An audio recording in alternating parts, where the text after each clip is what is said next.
স্বামীর কথা শোনা যতটা জরুরি, স্ত্রীর কথা শোনাটা কি ততটাই জরুরি নয়? নারী পুরুষ কি সমান? তাদের অধিকারই বা কি সমান? ধর্মীয় ব্যবস্থাপনায় স্বামীকে পরিবারে কর্তৃত্ব দিয়েছেন এবং স্বামী অভিভাবক। এখানে যদি স্ত্রী সমান অধিকার চায়, তবে পরিবারে কি অবস্থা হতে পারে এবং কি পরিণতি আসবে তা আপনারাই ভেবে দেখুন। একটা অফিস বা দোকান যদি চালাতে হয়, তবে একজন কর্তৃত্বকারী বা মালিক বা প্রধান থাকে এবং কিছু কর্মকর্তা কর্মচারী থাকে, অর্থাৎ গোটা প্রতিষ্ঠান বা দোকানের কর্তৃত্বে একজন থাকেন। এখন সেখানে যদি সবাই সমান কর্তৃত্ব ফলায়, তবে উক্ত দোকান বা প্রতিষ্ঠানে কি অবস্থা হতে পারে ভেবে দেখেছেন? পরিবারেরও একই অবস্থা হবে। তবে অভিভাবককে যা খুশি তা করার অধিকার দেয়নি, অন্যায় করলে তা মেনে নিতে বলেনি। স্ত্রী যদি যৌক্তিক আবদার করে, তবে স্বামী সামর্থ্য অনুযায়ী তা দিতে বাধ্য।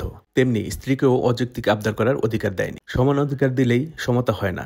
যেমন একজন খাটো লোক ও লম্বা লোক একই উচ্চতার উঁচু দেয়াল টপকানো খেলা খেলতে দিলে খাটো লোকটি হেরে যাবে, এটা মোটামুটি নিশ্চিত। এখানে সমান অধিকার নয়, সমতা বিধান করতে হবে। দুজনকে আলাদা ট্র্যাকে খেলতে দিতে হবে। লম্বাদের আলাদা এবং খাটোদের আলাদা করে খেলতে দিলে সবাই পুরস্কার অর্জনের সুযোগ পাবে। সৃষ্টিকর্তা নারী পুরুষকে আলাদা প্যাটার্নে বা বৈশিষ্ট্যে সৃষ্টি করেছেন। সক্ষমতাও সমান দেননি। নারীকে যা দিয়েছেন তা পুরুষকে দেননি, পুরুষকে যা দিয়েছেন তা নারীকে দেননি।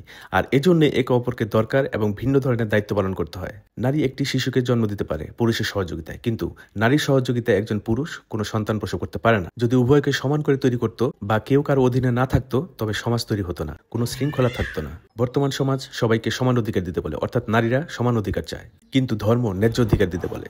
সমান অধিকারের ফলে ডিভোর্সের হার বৃদ্ধি পাচ্ছে। এমনটাও করা যায় কর্তৃত্বের ক্ষেত্রে। এখানে নারী বা পুরুষ বলতে কোনো ব্যাপার থাকবে না। যিনি প্রজ্ঞাবান, যিনি যথাযথ সিদ্ধান্ত নিতে সক্ষম, যিনি পরিবার পরিচালনার জন্য আর্থিক যোগান দিতে সক্ষম, তিনি হবেন কর্তৃত্বকারী। অর্থাৎ যোগ্য ব্যক্তি কর্তৃত্ব করবেন। কর্তৃত্বকারী যদি অযোগ্য হন, তবে তিনি নারী পুরুষ যাই হন না কেন ধ্বংস অনিবার্য, সেটা পরিবারই হোক বা প্রতিষ্ঠানই হোক। কম্বোডিয়ায় বা বাংলাদেশের পাহাড়ি অঞ্চলে নারী প্রধান সমাজ ব্যবস্থা। নারীরা এই ব্যবসা বাণিজ্য করছে এবং পুরুষরা তাদের সহযোগিতা করছে। সমতল ভূমির নারীগণ পরিশ্রম না করে কর্তৃত্ব নিতে চাচ্ছেন। স্বামীর উপার্জনে নিজের সুখ কিনে সেই স্বামীকেই নগণ্য করছেন, যা সংসারে অশান্তি ডেকে আনে এবং বিবাহ বিচ্ছেদ করায়। মনে রাখবেন, মহাবিশ্বের প্রত্যেকেই কারো না কারোর অধীনে আছেন। গোটা পৃথিবী একটা চেইন অফ কমান্ডের ভিতর আছে। মহাবিশ্বের সবকিছু নিয়মে চলে। সূর্য নিয়ম করে পূর্ব দিকে উদিত হয়, পশ্চিমে অস্ত যায়। তাই যা খুশি তা করা যায় না, যা খুশি তা করতে নেই, করা উচিত না।